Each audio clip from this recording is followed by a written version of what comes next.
is working. Madam President, today I wanted to come down to the floor to speak very briefly about a resolution that the majority leader introduced, I believe, earlier today. This is an authorization for military force resolution that apparently purports to give the president legal authority to conduct military operations against ISIS.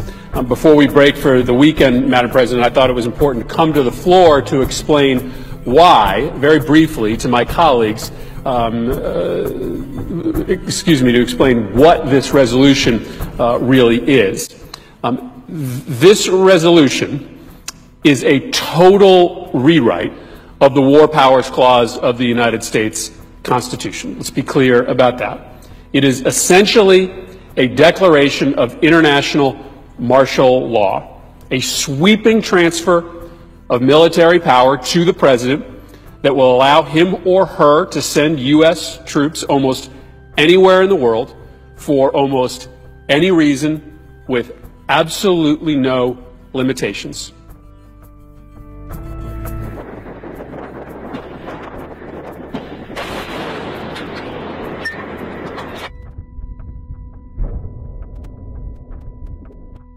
All right, guys, welcome to another edition of Crisis Corner. In this one, we're going to be going over pretty much the world that's on fire right now, the global states of emergency. As you can see, literally the world is on fire. I led this clip in with Senator Christopher Murray. He's from Connecticut and a Democrat. He was talking about the ISIS War Powers Act, where he was explaining how giving this kind of unilateral power to Obama, how it's essentially detrimental not only to our own country, but to the entire world. What this would be doing is declaring international martial law. Whereas he said in the video that they'll be able to send troops anywhere for no reason. Now, what have we been doing already? Is that not why we're in Afghanistan? Is that not why we're having so many wars and so many different things that we're engaged in? Is that not the byproduct of ISIS? The fact that we were in an illegal war doing illegal things?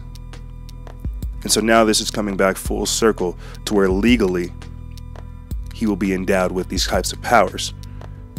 And I know people keep thinking, oh, you know, this is just Obama, he's not a dictator. Well, you got to look at the power that's being given to Obama. He himself may not be the dictator, but the powers that be that are guiding him are creating what could essentially be labeled as a dictator. There is this new bill, or this new resolution that's being put forth. It's called HJ Res 15. Mitch McConnell put it forth, and essentially what it would do is get rid of the 22nd Amendment, which allows a number of terms that a president is allowed to serve. Doing away with this would legally and lawfully, we would be able to elect a dictator. And people say, oh, well, didn't Hitler come to power like that? Yeah, Hitler came to power like that. That's exactly what happened. They democratically elected Hitler because he was charismatic, enthusiastic. He talked all the great things that the people of Germany wanted to hear. And wow, what happened? He started exterminating Russians and Jews. He started developing all kinds of great technologies. He started doing all kinds of what we would consider horrendous things, but at the time seemed wonderful because of the frenzy that the people were whipped in. And whenever I tell people we need to start thinking logically, they are attacking us at our emotional, our base, our primal instinct level. Whenever we have this kind of stuff occurring, they're winning. Okay? So the fact that we're about to, or that we essentially have elected democratically a dictator, we can now see what's happening. I feel like the byproduct of, as I said before, the hysteria and the frenzy they were whipped in emotionally is what's going on in Paris, France, what's going on over there. And we see all kinds of radical things being institutionalized in France. The fact that they're having troops on the street, the fact that they're having door-to-door searches, they're pretty much changing the Constitution, the French Constitution. They're setting up checkpoints. They want to pretty much extend the police state that's already there.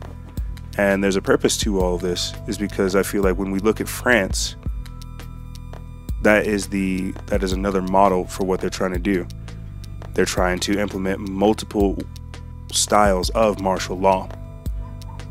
either medical martial law or the typical martial law that we suspect. You know, people having troops on the street, door to door, tanks having checkpoints, etc., etc.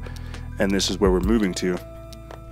This is 2016, and they set it all up in 2015. And I feel like a good way to kind of segue all this information to give you somewhat of an example of how this is played out is look at what's happening in South America, Brazil, and Venezuela. So this next part that I'm about to mention, you can thank the people over at Exposing Satanic World Government on Facebook for. They kind of, well, they expose some of this information. What we commonly hear of as the Zika virus, whenever babies are born with smaller heads and all these deformities, the angle that they're trying to take with this idea is that this is really the Fukushima radiation now reaching South America. I'm not saying that it isn't also the Zika virus because, well, back in 2014 and 15. 14 was whenever Bill Gates initially started to start working with the resident population of mosquitoes that was there, the indigenous mosquitoes that were there. In 2015 is whenever he started actually modifying them, you know, trying to quote unquote combat the virus.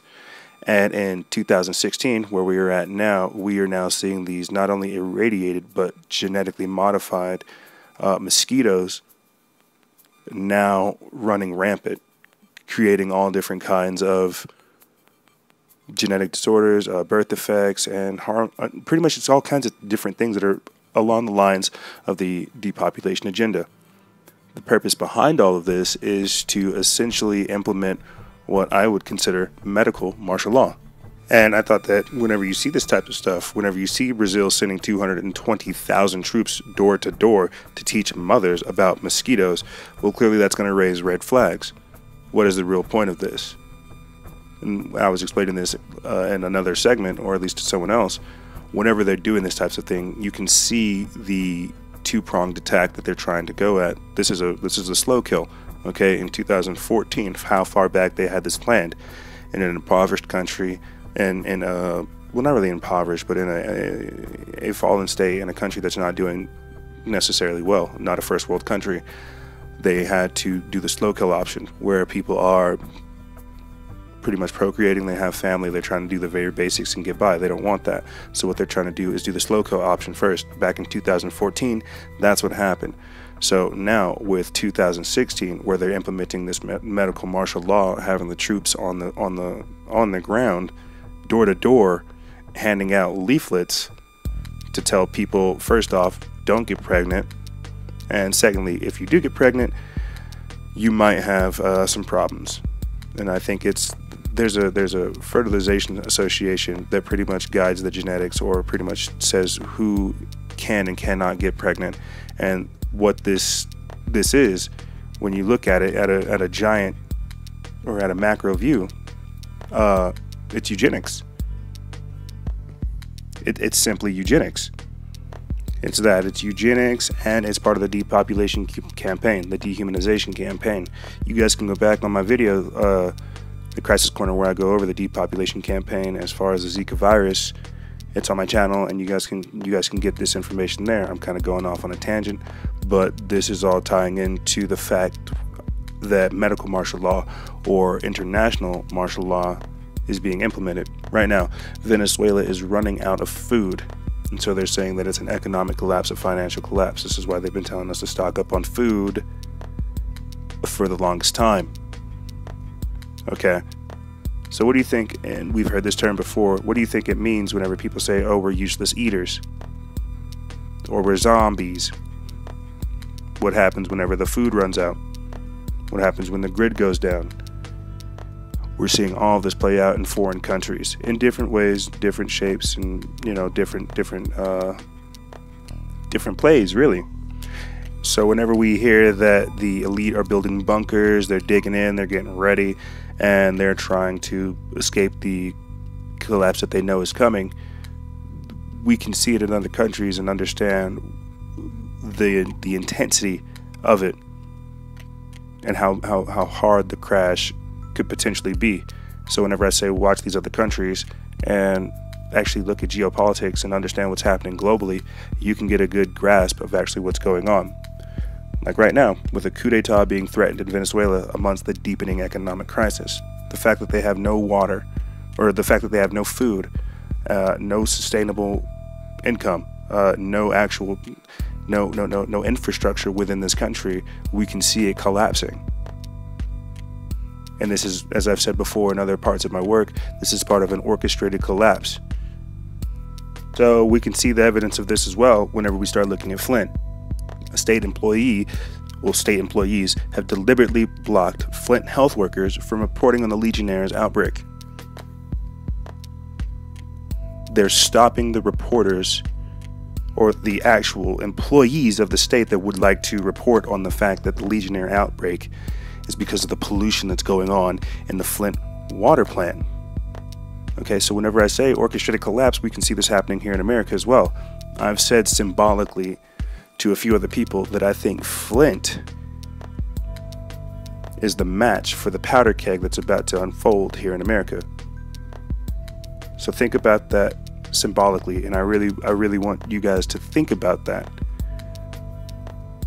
The fact that they knew the water was being tainted and deliberately did not do anything because they did not want to upset the public.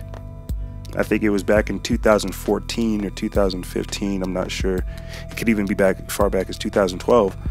But there was an article that came out that's saying the government can legally now start lying to us, and that they don't have to start telling us the truth or telling us or properly disclosing information. So whenever we fill out FOIA's Freedom of Information Acts, we're not even sure whether or not the information that we're getting is true information or disinformation.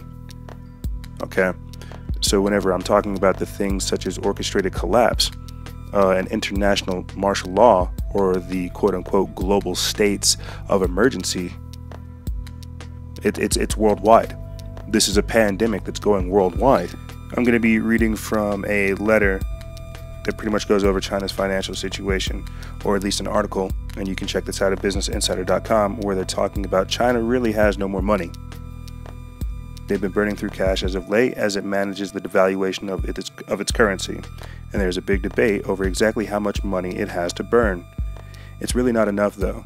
Based on Base's calculations, and if you don't know Kyle Base, he is a Texan hedge fund manager and the founder of the Dallas-based Hyman Capital. Okay, they're pretty big. They're actually they know money. I'll tell you that much. In other words, China no longer has enough liquid reserves. The letter says, in responses we receive when discussing the FX reserve levels of China are filled with reverence.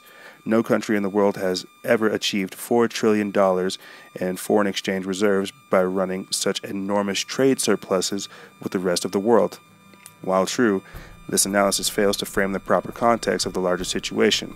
When a host country has a large industrial base, enormous money supply, and a large import-export business, there's a certain amount of liquid reserves that are required to run the day-to-day operations of the country. Think about the capital. Over the years, the International Monetary Fund has fine-tuned the formula used to calculate the quote-unquote reserve adequacy metric. Okay, and I'm definitely not going to go into the formula, but basically what they're saying is China's reserves are already below a critical level of minimum reserve adequacy. In other words, China is currently out of the required level of reserves needed to operate its financial system. So let me tell you guys how big that is. Look at your shirt. That's probably made in China. What happens if China literally has to restructure its entire financial and economic system to support its day-to-day operations, to support the import and export business, to support literally the world, because China is the world's manufacturer. So whenever China doesn't have money, even after we switch to the yuan being the global currency or the global reserve, whenever this happens, what do you guys really think will happen? You see what I'm saying? There's a number of things that are happening right now that hint towards the fact that not only are we about to see the restructuring of the old world order, but we're seeing the birth of the new world order. And like the phoenix rising from the ashes, it has to literally destroy everything to be rebirthed in this new world order. I'm going to play for you a video that recently surfaced on the internet. Thank God there are other people that are like-minded and want to try to help other people and get the information out there. It goes over the Trans-Pacific Partnership, and this is a huge deal that people, it was already passed. People don't really understand how big that is. Okay, and the way this person put it is clearly a lot better than I could speak, so I'm going to shut up and let them do it. Right now, big banking, software, pharmaceutical, and tobacco corporations are lobbying governments from 12 countries to negotiate the dirtiest deal you've never heard of. There's a reason you haven't heard of the TPP, or Trans-Pacific Partnership. There are some major corporations and government officials that don't want you to know what's in the deal. For one, our food safety standards, environmental protections, and local labor laws could all be threatened under the TPP. We could all be forced to pay significantly more for the medicines we need, and you could be fined or even sent to jail for downloading copyrighted content on the internet. How will they know if you do it? Because your internet service providers could be required to watch your online activity. But that's not even the scariest part. The TPP gives corporations the power to sue our government in secret foreign tribunals over any law or regulation they claim affects their expected future profits. Don't believe it? It's already happening. Recently, after Canada said U.S. big pharma corporation Eli Lilly's drug price-raising patents were not legit, the firm sued the Canadian taxpayers for a staggering $500 million. And now billions of dollars are being demanded from Germany after it decided to phase out nuclear power following the Fukushima disaster and improve environmental standards for coal-fired electric plants. Philip Morris and Chevron are in on the game too, raiding taxpayer dollars and trying to reverse crucial policies we all rely on. Thankfully, not everyone is willing to sign on the dotted line just yet. In fact, most government officials still have no idea what they're even signing on to, for good reason. So far, Democrats and Republicans in the House of Representatives have united against fast-tracking the TPP. But there is a mighty corporate lobby that wants to make sure the deal is signed and railroaded quickly through Congress before we know about the damage it will cause us. We must get our senators and representatives to stop fast-track. Here's the deal. Without a strong public outcry, politicians will only hear the concerns of multinational corporations. And once the TPP is signed, it's here forever. There's no expiration date and no separation clause. This dirty deal has been deliberately branded as a free trade agreement. It is anything but free for people like you and me. And it's not really about trade. It could cost us our internet freedom, labor rights, access to affordable medicine, the safety of our food, and protections that keep our water and air clean. Nobody wants to be stuck with a backroom deal we don't want and never voted for. So whenever I tell people that this is what happens whenever we are going underneath international global treaties, that's what I'm talking about. Backdoor deals between companies that dictate what happens to countries. Okay.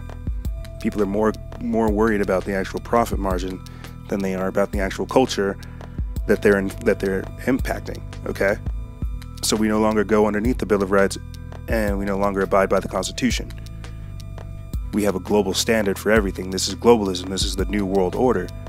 This is the global state of emergency. And in order for them to do all these types of things, they have to keep us actively engaged in these distractions, such as the football, such as Valentine's Day, such as, I don't know, dude, Kanye, I don't know, Mark Zuckerberg, whoever is on the television that doesn't really make you think. They have to keep us actively distracted, actively engaged on these distractions so that they can pass these things when we're not looking. The idea behind having the UN troops that are ordered to kill Americans who do not turn their guns in is the fact that, like I said, like I consistently keep saying, we are going underneath global treaties. Okay, I'm sure we all remember hearing a few years back about how people in the military were asked whether or not they would shoot on American soldiers. The resounding answer was no. Oh my God, the military didn't want to kill the civilians that they were supposed to protect, right? Big shocker. But then whenever we look at the Oregon militia situation and how all of that was handled, how they had not necessarily foreign agents and foreign troops, but people that weren't really considered American, mercenaries that were there. And there's a point to all of this, because I know, and it hurts me to say, because I believe myself a patriot. You know, I love this country. I love what it's done for me. I love that I'm able to do the certain things that I'm able to do. But whenever I say these types of things, you know, it's hard to say, it's hard not to hear myself say that we are infiltrated.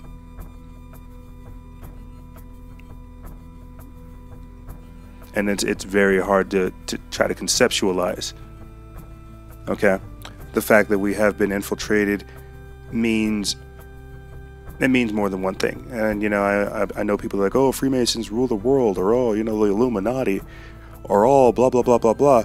Well, just look at the organizing factor behind all these things. That's what I really keep telling people, is to try to put it in a box, to put a label on it, defines it to one aspect or one characteristics. And that's why I use multiple words whenever I'm trying to describe these types of things that we are engaged in.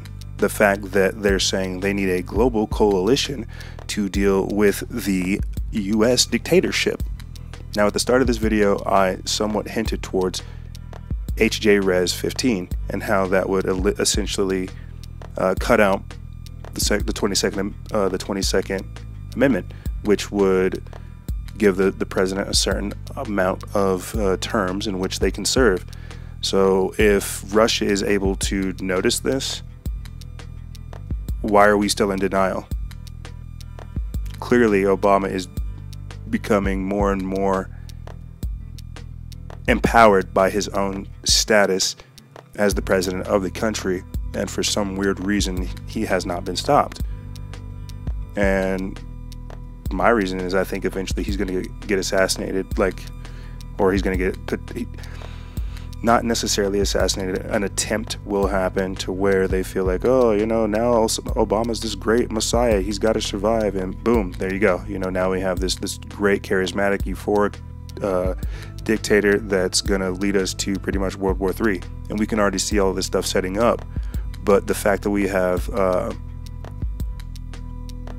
people on the international and on the global scale realizing that we need to essentially calm down with our hostile and military actions.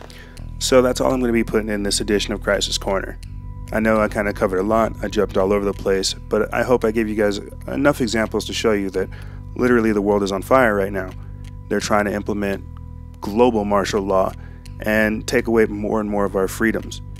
But who knows? Like I said, I could be looking at it crazy. This could be for a good thing. Like they said, they're doing it for terrorism. But I digress. If you guys want to see more of what I've made, more of the content that I'm actually delivering to the people, please go to my website where you can subscribe to my channel. You can also follow me on Instagram, Facebook, and Twitter. You can download each and every single one of these Crisis Corners free and legally. And you can also share it to the people that need to understand it, because it doesn't do us any good to know this information. And as always, guys, expose lies and share truth. This is Freedom Faction, Noise Era, out.